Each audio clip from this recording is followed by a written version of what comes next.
The Israeli military has claimed to have killed more Hezbollah fighters in southern Lebanon without specifying the location. The military said that the Hezbollah fighters were members of an anti-tank missile unit who were positioned inside a mosque. Meanwhile, Hezbollah has not issued statements either confirming or denying reported deaths.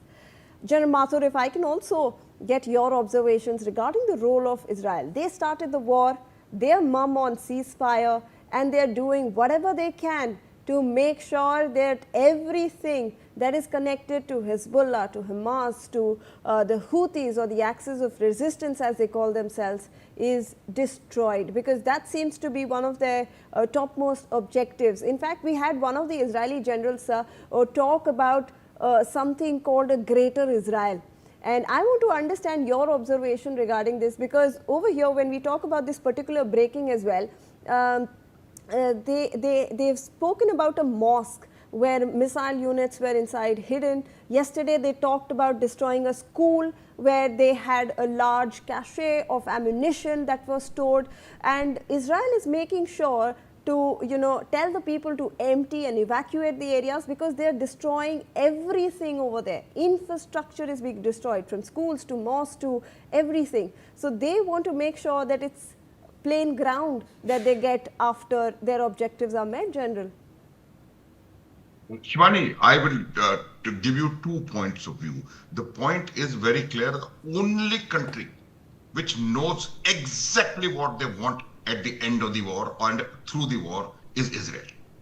America does not know what their desired end state is. They don't know what do they want out of this. They sometimes say this, sometimes they say that, and goalpost changing. Iran doesn't know what do they want. In any case, Iran has got no thinking system existing anymore in that country, because that country is a hostage to IRGC as of today. These words, very tough words I am using, because I very strongly feel that is the kind of situation on ground as far as Iran is concerned.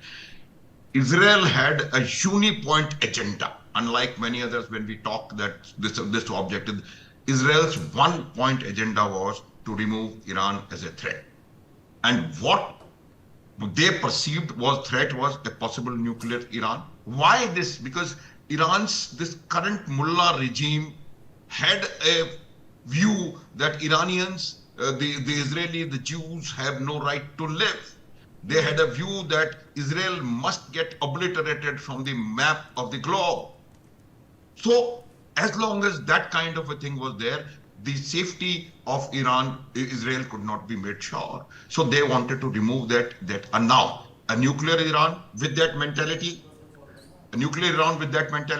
plus the proxies, plus the Iran's missile and drone force, plus the local people of Israel, Iran, helping them and creating a situation, all these things. So they have made sure that proxies are sorted out in 2 ways. One, physically, Hamas has been nearly brought down to the scrap to earth. So are they doing with Hezbollah. Second, they want to choke them, they starve them logistically. They will attack the place from where the strength is coming. Iran was like an octopus. Head was Iran, and all these 6, 7 these terrorist organizations were the arms. So they are physically destroying the arms and sorting out the head also. So destruction plus starvation through logistic starvation. Second thing. Third thing, they are making sure they're taking the beating. This is any game. In a boxing, you allow an opponent to hit you, and then you find a time and knock him out. So they are asking them the ways to remove the threat of missile and drones is 2. 1, destroy them physically, destroy their launch pads, destroy their launching platforms, and do it. That they are doing through their Air Force, and make sure that Iran is forced to continue to fire without a break, so that after all, every stockpile of every weapon system in every country is finite, Shivani. So they are making sure that by both the ways that Iran's that threat also gets reduced. So a thought capability, that conventional capability has also been taken care of. So absolutely focused Okay. approach Israel is carrying on with their objective. Okay. Very valid